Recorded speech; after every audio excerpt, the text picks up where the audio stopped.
Hello and welcome to Talk About Strange and our third episode of On This Day in History. I hope you enjoy. I got some great stuff here for you. We're going to go straight from cinema all the way down to Christmas tree lights. So stick around and enjoy. If you enjoy this content, please don't forget to hit like and subscribe. If you're seeing this someplace else, jump on over to my YouTube channel. We got over 127, 28 videos on there of all different types of topics, strange and unusual. This one kind of fits right in. So let's buckle up, get our popcorn, and get started. On this day, December 22nd, 1932, Universal Pictures releases The Mummy, introducing American audiences to a new kind of cinematic terror. Directed by Karl Freund and featuring Boris Karloff as the menacing Imhotep, the film became one of the first major U.S. horror movies blending suspense, menace, and the supernatural.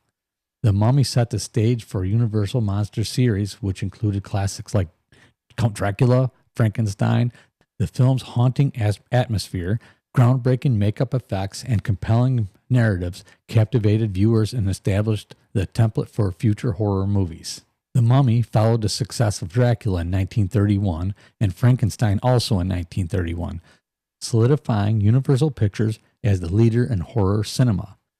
Boris Karloff's iconic role, already famous for Frankenstein, Karloff brought depth and menace to the role of Imhotep, using masterful makeup designed by Jack Pierce.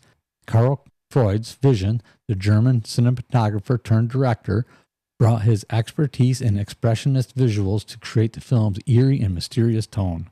Imhotep's awakening scene was performed without dialogue, relying on Karloff's powerful expressionists and Freud's atmospheric direction.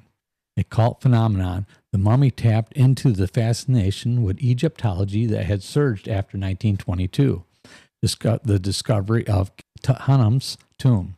The film inspired numerous adaptations and remakes, including the popular 1999 version starring Brendan Fraser. Unlike Dracula and Frankenstein, The Mummy was not based on a specific novel but drew inspiration from the stories of ancient Egypt curses. Boris Karloff's makeup for Imhotep reportedly took over 8 hours to apply and spent hours more in costume during the filming. The story's concept stemmed partly from the real-world discovery of Tutankhamun's tomb and the rumors of the pharaoh's curse. How cool was that?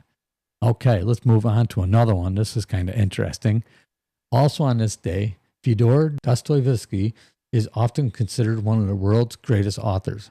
However, his life was not always fame and fortune. In fact, his life was far from comfortable, from begging for money to facing a firing squad. Here's the story of Fyodor Dostoevsky. He was born on November 11, 1821, in Moscow, Russia. His father was a well-known doctor that lived on the grounds of the Mariinsky Hospital for the Poor. Fyodor grew up surrounded by low-income patients and books, which sparked a passion for both. After his mother died, 15-year-old Fyodor joined the Nikolajov Military Engineering Institute. After training, he enjoyed an affluent lifestyle, translating books and to earn extra money. In 1849, Fyodor was arrested for belonging to the Petroshavsky Circle, a literary group that discussed books that were critical of Tsar. On December 22, 1849, while serving his sentence, the guards came and got Fyodor. They brought him out to line him up with a firing squad. Right before the execution, a cart arrived with a letter from Tsar. The sentence was commuted and the men were transferred to Katorga prison in Siberia, where Dostoevsky spent 4 years doing hard labor. Following his release, he also served 6 years of compulsory military service.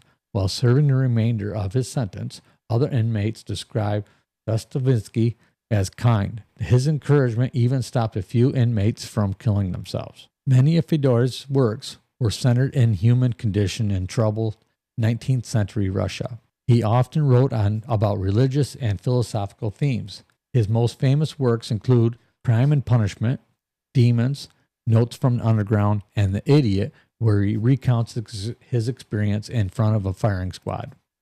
Altogether, Dostoevsky authored 3 novellas, 13 novels, and 17 short stories. His stories have been translated into over 170 different languages and inspired films. Okay, now from movies to lights. Another wonderful thing happened on this day, December 22nd, 1882. An enterprising New Yorker discovered the brilliant use of electrical lights and became the first to use them as Christmas decorations.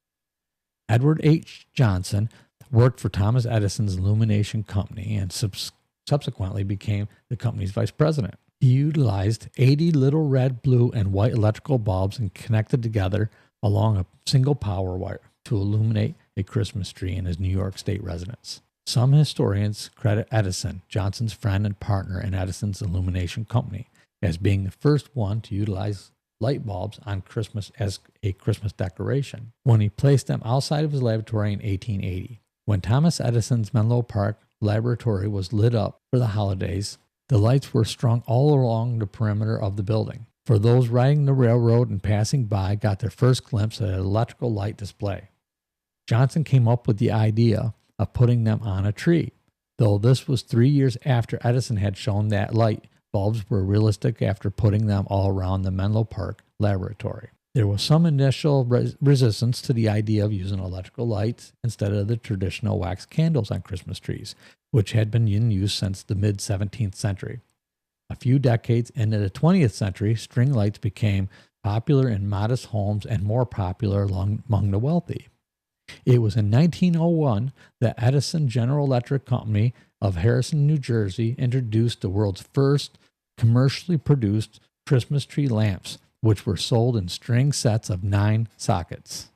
Very cool. How about that? Okay, that concludes our third episode of On This Day in History. I hope you enjoyed yourself. And if you did, please don't forget to hit that like and subscribe button. And we'll see you again for the 4th episode coming real soon. Have a Merry Christmas and thank you so much.